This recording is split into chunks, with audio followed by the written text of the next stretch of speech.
Ermenistan'la Azerbaycan Հիմա arasında Հայաստանը եւ Ադրբեջանը ընթացիկ բանակցություններում զգալի առաջընթաց են գրանցել։ Գիտենք, որ Վաշինգտոնի օգնությամբ էլ խաղաղության համաձայնագիր է կնքվել, սակայն մինչև սա վերջնականապես ավարտելը անհրաժեշտ է եւս 1 կամ 2 քայլ։ Վերջին օրերին տարածաշրջանային զարգացումները նոր թափ են ստացել։ Թուրքիայի արտգործնախարար Հական Ֆիդանը հայտարարել է, որ Անկարան պատրաստ է նպաստել հայ-ադրբեջանական հարաբերությունների արագ կարգավորմանը, սակայն հարցը մնում է բաց։ Արդյոք Թուրքիան պատրաստ է առաջ գնալ նաև հայ-թուրքական հարաբերությունների կարգավորման ուղղությամբ անկախ Բաքվից, թե շարունակում է գործել նույն պայմանավորվածությունների շղթայով։ Քաղաքագետ Սուրեն Սուրենյանցի գնահատմամբ Թուրքիայի դիրքորոշումը նոր չէ։ Անկարան տարիներ շարունակ պնդում են նույն մոտեցումը, տարածաշրջանային բոլոր գործընթացները կապելով հայ-ադրբեջանական հարաբերությունների հանգուցալուծման հետ։ Նրանց դիրքորոշումը շատ հստակ է։ Նրանք հայ-ադրբեջանական հարաբերությունների կարգավորումը պատկերացնում են միայն այն մոդելով, որը մշակված է Բաքվում։ Այսինքն Հայաստանը պիտի կատարի Ադրբեջանի բոլոր պայմանները, այդ դեպքում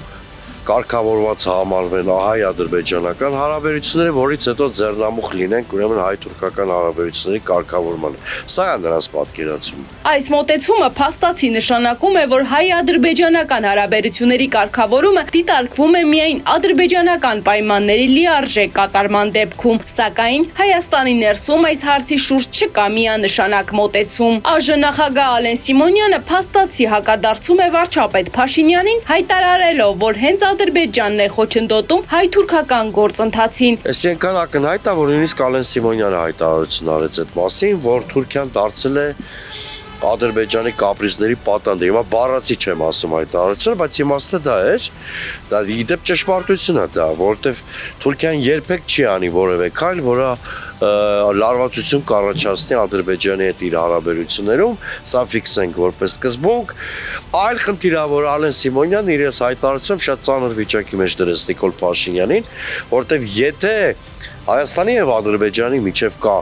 իբրև թե կա արդեն իսկ հաստատված խաղաղություն, ինչ պատճառ պիտի ունենար Ադրբեջանը արգելափակել Հայաստանի եւ որևէ երրորդ երկրի հարաբերությունները։ Այս հայտարարությունները ոչ միայն արտաքին քաղաքական հարցադրումներ են առաջացնում, այլ նաև ներքաղաքական քննարկումների նոր ալիք են բարձրացնում։ Նիկոլ Փաշինյանի ամբողջ 8 տարվա կառավարումը հենց իր Նիկոլ Փաշինյանի հակասական հայտարարությունների շղթա է։